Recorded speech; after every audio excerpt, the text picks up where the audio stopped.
똑같이 먹는데 저만 찌더라고요. 내가 뭔 죄를 그렇게 많이 졌길래. You are not the problem.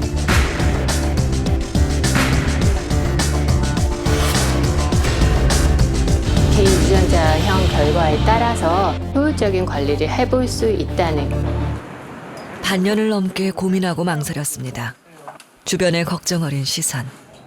117kg 도주원 씨는 마지막이란 절박함으로 수술을 선택했습니다. 식단과 운동으로 체중 감량을 시도했지만 번번이 실패했죠. 이 배고픔이나 이 식욕 같은 것은 이제 하루 종일 이어지는 것이기 때문에 그런 생각을 참는 것도 사실 더 힘들기 때문에 기본적으로 비만 수술이라는 거는 이제 식사량을 줄이는 수술이거든요. 본인이 먹을 수 있는 양이 100이라 그러면은 한 20% 30% 정도로 줄어서 식사를 하게 되고 그렇게 먹으면서도 몸에 무리가 가지 않는 그런 수술이거든요, 이게. 음식 섭취량을 줄여 비만을 치료하는 수술. 지금 여기 보이는 게 위인데요. 전체 용적 중에서 한 20% 정도만 놔두고 제거를 하는데 제거되는 부분이 이제 위에 늘어나는 부분이에요. 위의 80%를 잘라내는 위 소매 절제술. 초고도 비만인을 대상으로 시행됩니다. 10년 만에 6.6%. 한국인의 비만 유병률은 빠른 속도로 증가했습니다. 특히 고도 비만 1.7배, 초고도 비만 3배. 비만도가 높을수록 증가 추세가 큽니다. 개인의 노력에 의한 다이어트라든지 약을 이용한 체중 감량은 BMI 25에서 30 사이에 시도해 볼 만한 것이고요. BMI 30이 넘어가는 경우에는 수술을 통해 가지고 체중을 줄여주는 것이 거의 유일한 치료 방법이라는 게 지금 많은 연구들을 통해서 확인이 되고 있어요. 식사 준비가 한창인 주방. 정해진 양만 먹기 위해 무게를 잽니다. 많이 줄은 것 같아요. 제가 생각해도. 위 소매 절제술을 받은 정성민 씨. 예전에 입던 바지거든요. 수술하기 전에 한창 입던 바지인데 한 이 정도? 수술을 받은 지 9개월. 58kg가 줄었습니다. 이거 방송 볼 때마다 한 번씩 해보고 싶었던 건데. 엄청 많이 빼셨네요. 네. 한눈에 보기에도 성공적 감량. 초고도 비만이었던 그는 수없이 다이어트에 도전했지만 단 한 번도 성공하지 못했습니다. 하루 이렇게 힘들게 걸으면은 갑자기 이제 무릎에 통증이 생기고 발목에 통증이 생기고 견딜 수가 없는 거예요. 하루 운동하고 막 이틀 쉬고 3일 쉬고 심하면 일주일 쉬어버리니까 뭐 운동이 되는 게 아니잖아요. 쉴 때 그렇다고 적게 먹는 것도 아니고 그러다 보니까 그 생각을 했어요. 아 이제 자력으로 살을 빼는 거는 현재 상태에서 불가능하겠구나. 마지막 선택이었던 수술을 끝낸 뒤 식단 관리를 하고 있습니다. 규칙적으로 3끼를 챙겨 먹고 있죠. 먹는 음식이 달라지면서 식성도 변한 것 같답니다.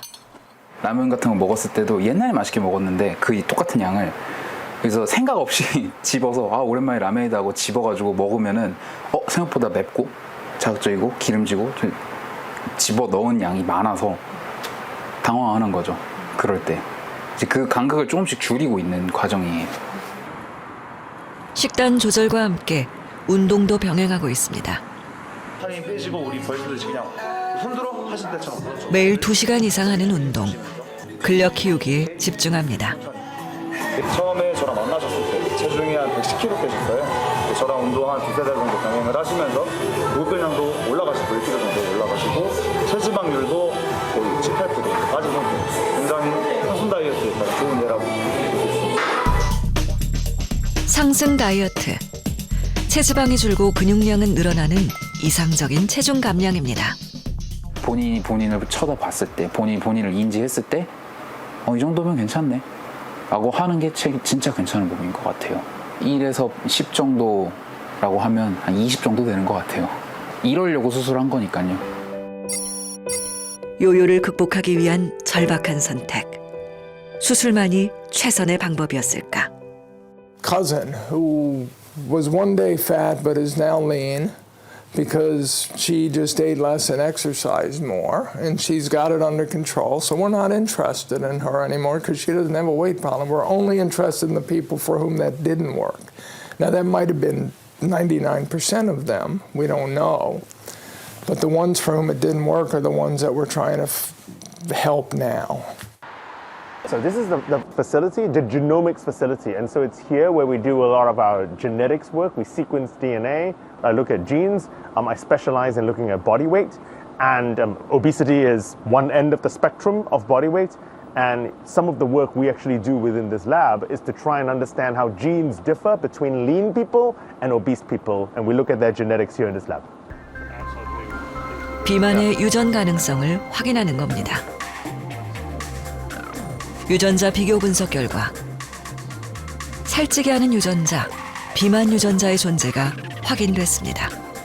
We now know of over 1,000 genes that play a role in our body weight and play a role in our feeding behavior. And that's the reason. That's what I think about obesity. I think obesity is a primarily genetic condition that influences our brain. 우리는 왜 살이 찌는 걸까? 유전자 속 DNA, 그 속에 숨겨진 비밀이 우리가 살찔 수밖에 없다는 것을 설명합니다. 무려 1000여 개의 비만 유전자가 언제 어떻게 발현되는가에 따라 살찜의 정도가 결정됩니다. 특정한 유전자 한두 개가 고장나서 살이 많이 찌는 것도 있지만, 그러니까 요 유전자를 가지고 있으면 체중이 한 1kg 더 찌고, 요거 있으면 또 한 2kg 더 찌고 하는 유전자들이 한 뭐 수백 가지가 있다고 생각이 되거든요. 그 중에서 내가 한 뭐 12개 정도 가지고 있다. 그러면 나는 남들보다 체중이 한 10kg 더 늘 위험이 훨씬 높은 거죠. Your brain hates it when you lose weight because it considers it reducing your chances of survival. It's a big red flag. Okay, the moment you start to lose weight, your brain is going, uh-oh, wait a minute, time out, folks. Why are you losing weight? There's not enough food. 비만 유전자는 언제부터 작동한 걸까? 그 시작은 인류 초기 구석기 시대로 올라갑니다. 현존하는 예술작품 중 가장 오래된 빌렌도르프의 비너스상. 구석기 시대에 제작된 것으로 추정되는 비너스상의 모습은 지금의 비너스와 많이 다릅니다. 가슴과 배, 그리고 엉덩이와 허벅지 이런 것들이 상당히 부각돼서 표현이 되어 있는데요. 이런 것들은 그 비만한 신체를 표현한 것입니다. 이는 출산 경험이 있는 중년 여성의 몸을 묘사한 것으로 생각이 됩니다. 빌렌도르프 비너스에 대한 가장 고정적인 정의는 풍요, 다산, 생산력의 상징이다라는 것입니다. 인류가 시작된 그때 극한의 굶주림을 견뎌야 했습니다.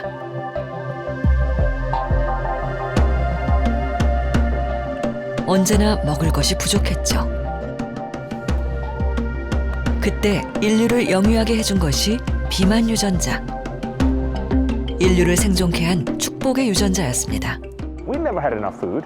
We were chasing after the antelope. We were digging up roots, okay, for to try and actually eat. If a drive to actually make you eat more, evolutionarily speaking, was a good drive to have when we didn't have enough food. The problem we have is we have feast-famine genes, but are living in a feast-feast environment. So it's feast all the time. There's antelope everywhere. And so as a result, our genes, which are designed to eat when there's food, will keep eating.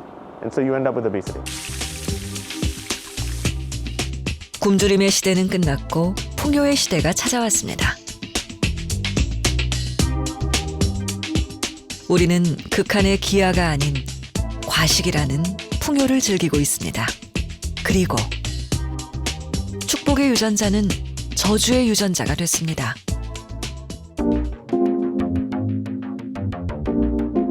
한국인 비만 전장 유전체 분석. 8만여 명의 유전자를 비교 분석해 한국형 비만 유전자를 발견했습니다. 비만 유전자 게놈 지도가 완성된 겁니다. 대략 여기 있는 한 20개 정도의 유전자들이 지금 비만과 관련이 있다고 나왔고, 이 중에서도 크기가 가장 큰 애들에 해당하는 5개를 추리면 그 5개는 여기 보여드리는 것 같이 이렇게 5개가 된다. 비만에 영향을 주는 유전자는 스닙 형태로 존재합니다. 인간의 몸을 한 권의 책으로 봤을 때 23쌍의 염색체가 챕터, DNA가 문장, 글자가 스닙입니다. 스닙의 변이가 심하게 일어날 경우 비만을 유발하게 됩니다. 제천에 가다라는 문구에서 제가 IA로 바뀌면 별 문제가 없지만 제가 인으로 바뀌면 의미가 달라지는 것처럼 말입니다. 몸무게 기준으로 봤을 때 유전적으로 제일 위험이 낮은 군하고 제일 위험이 높은 군을 보게 되면은 지금 보면은 대략 한 6kg 정도 몸무게가 지금 평균적으로 차이가 나는 것을 알 수가 있습니다. 비만을 유전적 관점에서 비만 유전자는 모두에게 존재합니다. 하는 것을 먼저 개념적으로 이해를 해야 되고 다만 얼마나 중요한 유전자가 어떻게 발현되는가에 따라 차이가 납니다. 콜리제닉한 오비시티가 있습니다.